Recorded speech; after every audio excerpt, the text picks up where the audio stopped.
Olá pessoal, nesse vídeo vamos fazer a análise dos indicadores de desempenho, levando em consideração este documento que está disponível para vocês. Iniciando então pelo primeiro indicador, que fala sobre o acréscimo sobre a diretriz. Para calcular ele, precisamos extrair a distância da diretriz e também a extensão do nosso traçado. Como falei no vídeo anterior, para esse estudo vamos utilizar o traçado 2, 3 e 5 aqui nesses vídeos, porém vocês podem realizar a análise em quantos traçados acharem necessário. Bom, então primeiramente vamos utilizar o complemento CAD, e na aba de comando vamos chamar a ferramenta Lengthen. Aí com ele basta clicar por cima da linha do traçado ou da diretriz, que a sua extensão vai aparecer aqui no painel em metros. Assim, vamos iniciar a produção das nossas planilhas para auxiliar nos cálculos. Aqui, adicionamos a distância da diretriz, alterando o ponto por vírgula, e podemos deixar com umas 4 casas decimais para facilitar no arredondamento. E na outra coluna, adicionamos a extensão dos traçados, alterando o ponto por vírgula. Agora, para realizar o cálculo do indicador, basta dividir a extensão do trecho pela distância da diretriz e, dessa divisão, diminuir uma unidade. Lembrando que esse indicador está em porcentagem, logo, podemos alterar a formatação desta coluna para deixar todos os números em porcentagem, sem precisar manualmente multiplicar por 100. Agora, o segundo indicador se refere à porcentagem de declividades anômalas, avaliando a quantidade de aclives e declives que estão acima da norma indicada. Para retirar a informação da norma indicada, basta analisar no termo de referência a classe da rodovia. Assim, com base no volume esperado para a rodovia, podemos reconhecer qual sua classe e assim reconhecer a declividade de norma. Neste projeto, a norma está em 8%.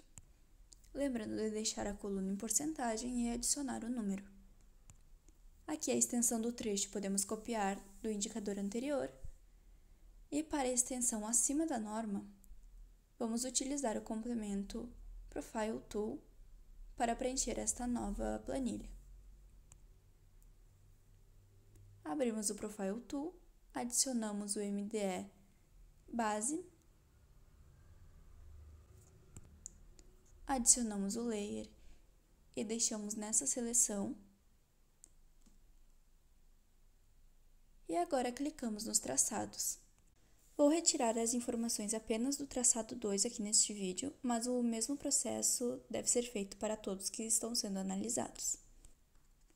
Para isso, vamos ir nesta outra aba aqui do Profile Tool e vamos copiar os dados dessa tabela.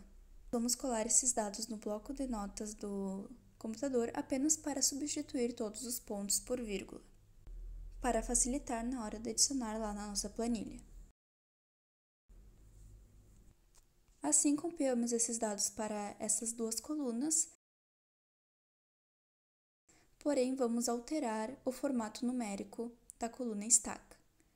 Vamos personalizar este formato.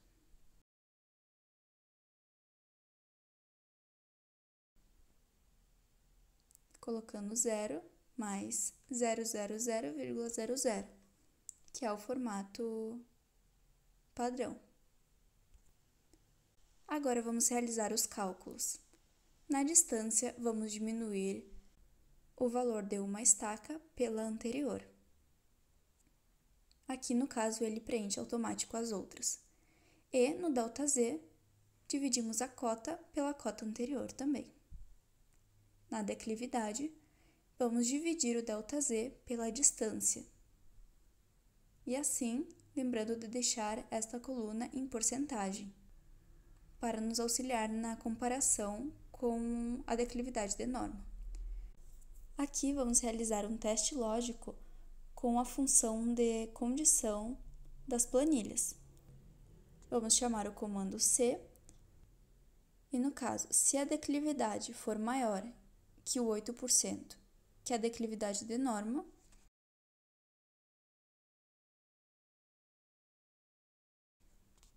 vou colocar o cifrão nessa posição apenas para anexar esta célula. No caso, se essa condição estiver de acordo,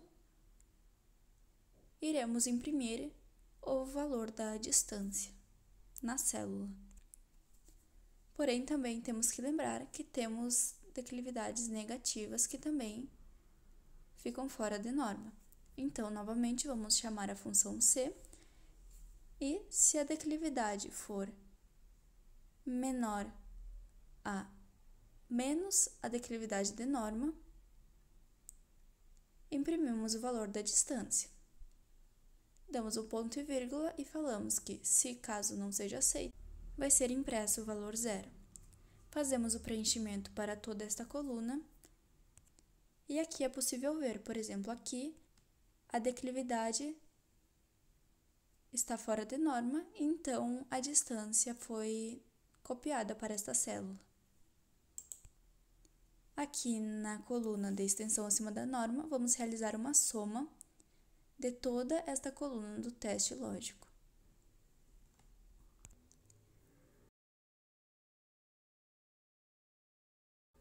E assim, para calcular o indicador, lembrando de colocar esta coluna em porcentagem, vamos dividir a extensão acima da norma pela extensão do trecho. E assim teremos o resultado. Agora, o terceiro indicador refere-se a interferências por quilômetro. E quanto menor esse número, melhor é o desempenho. É importante prestar bem atenção como deve ser feito o cálculo segundo o termo das diretrizes.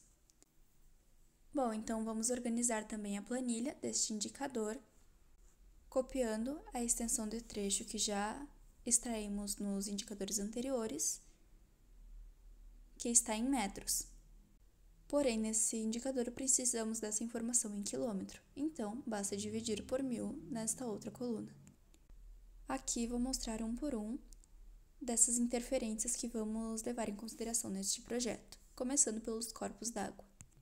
No QGIS, vamos habilitar esta camada e a camada do traçado. Assim, vamos contando quantas vezes o traçado passa por esses corpos d'água. Neste caso, foram 4 vezes.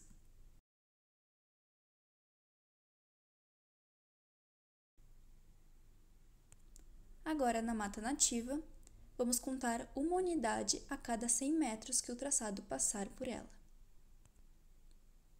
Para essa análise, vamos habilitar a vista do satélite do complemento do Quick Map. E podemos também desabilitar os corpos d'água. Vamos utilizar também esta ferramenta de medição, esta régua aqui do painel, para nos auxiliar a contar o número de interferências. Bom, vamos pegar cada trecho de mata nativa e medir essa distância. Aqui dão 95 metros. No caso, contamos uma interferência porque nós arredondamos para cima. Cada 100 metros é uma interferência. Agora, aqui deu 491, então são 5 interferências. Assim, somamos mais 5 e assim vamos fazendo em todo o trajeto. Lembrando que temos que ir arredondando a cada trecho. Não é para somar toda a metragem total de mata nativa e ao final dividir por 100 e arredondar. Não, tem que fazer em cada trecho, pois assim é a forma correta para este indicador. Aí, nesse caso, eu contei aqui 30 interferências e agora vamos para as vias existentes. No caso, nessa, vamos utilizar também o complemento, do Quick Map. Vamos utilizar essa do Google Road, que foi a que eu achei melhor de calcular. Aqui vamos contar quantos cruzamentos, assim como foi feito no corpus d'água.